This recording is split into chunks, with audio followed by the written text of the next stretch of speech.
बदतमीज बहू। सभ्यता से भरपूर शास्त्री परिवार की इकलौती बेटी मोहिनी को बचपन में ही पढ़ाई के लिए विदेश भेज देते हैं, जहां से वो सालों बाद ग्रेजुएशन पूरी करके इंडिया वापस आती है, जो अब संस्कार, सभ्यता, संस्कृति जैसी चीजों से कोसों दूर होती है। एक सुबह मोहिनी शॉर्ट ड्रेस पहने, कानों में हेडफोन लगाए जोर जोर से इंग्लिश गाने गाती हुई घर में घूम रही होती है। सुबह सुबह भगवान का नाम लेते हैं, राक्षसों की तरह चिल्लाते नहीं।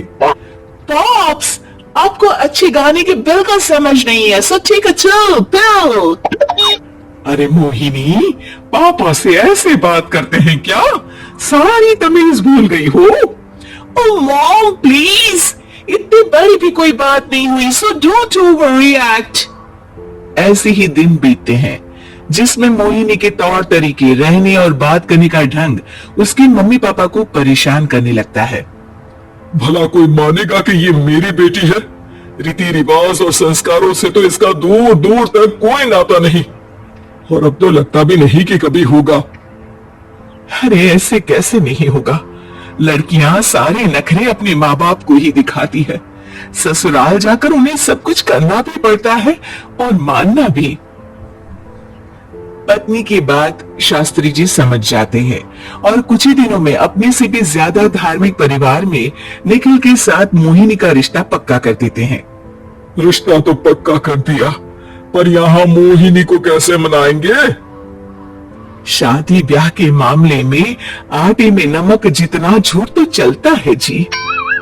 इसी तरह एक के बाद एक तिकड़म लगाते हुए दोनों मिलकर मोहिनी को शादी के लिए तैयार कर लेते हैं और मोहिनी निखिल की शादी हो जाती है, जिसके अगले दिन से ही मोहिनी दोबारा अपने पूरे अवतार में शॉर्ट ड्रेस पहनकर घर में घूमने लगती है।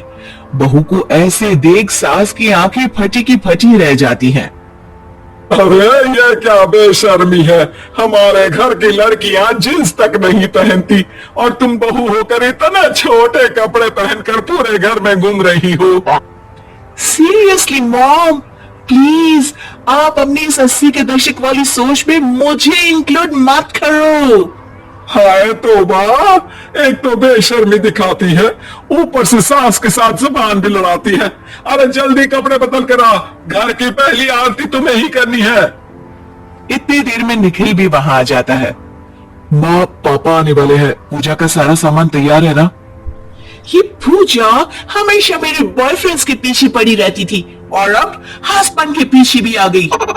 मोहिनी की बातें सुन सास तो अपना सिर पकड़ लेती है, लेकिन निखिल किसी न किसी तरह उसे पूजा के लिए कन्विंस करके कपड़े चेंज करने के लिए भेज देता है, जिस पर पूजा खत्म होने के बाद वो एक बार फिर अपनी शॉर्ट ड्रेस में आ जाती है।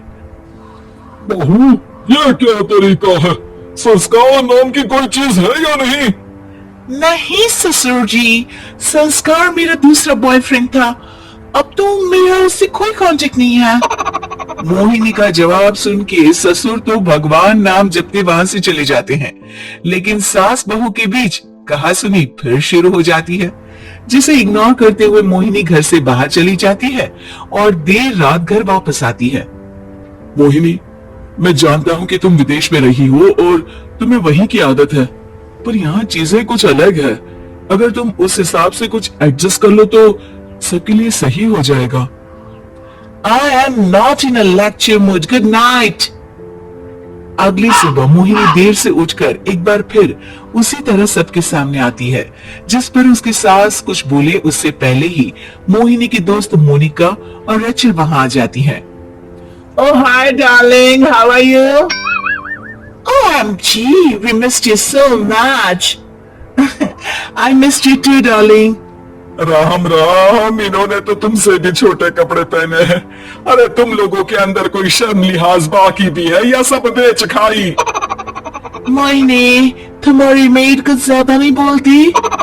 इस पर मोहिनी के दोस्त उसकी सास का मजाक बनाने लगती है, जिसे सुन निखिल उन्हें जवाब देते हुए कड़वे शब्द सुना देता है और वो सुन के वो दोनों तो मुंह बनाए वहां से चली जाती है, लेकिन गुस्से से लाल मोहिनी वहीं खड़ी निखिल को घूरती रहती है। घूर क्या रही हो? तुमसे शादी की ये सोचकर कि विदेश में पढ़ी लिखी हो, घर में कोई पॉजिटिव चेंज लाओगी, अपनी करियर के लिए एम्बिशियस होगी, पर अपने इस बिहेवियर से उस पढ़ाई के साथ साथ अपने मम्मी पापा के नाम को भी डुबो रही हो। अगर तुम्हें ऐसे ही हाल रखना है तो यहाँ रहने की कोई जरूरत नहीं है। निखिल की बातें सुनकर मोहिनी रोते हुए घर छोड़कर अपनी मम्मी पापा के पास वापस आ जाती है। ससुराल में सब कुछ ठीक तो है? वो अपने आप को समझते क्या है? मोहिनी पर चिल्ला रहे? मैं क्यों उसके इशारों पर चलूं? मैं अपनी लाइफ अपने तरीके से जीना चाहती हूँ और वो ना आप लोगों को मंजूर था और ना ही उन्हें है। तुम यहाँ नहीं रह सकती। अपने पापा की बात सुन के मोहिनी हैरान रह जाती है। हाँ, तुमने बिल्कुल सही सुना। अगर तुम्हें अपने इस घमंड, बेशर्मी और बदतमीजी में ही जीना है तो तुम यहाँ भी नहीं रह सकती।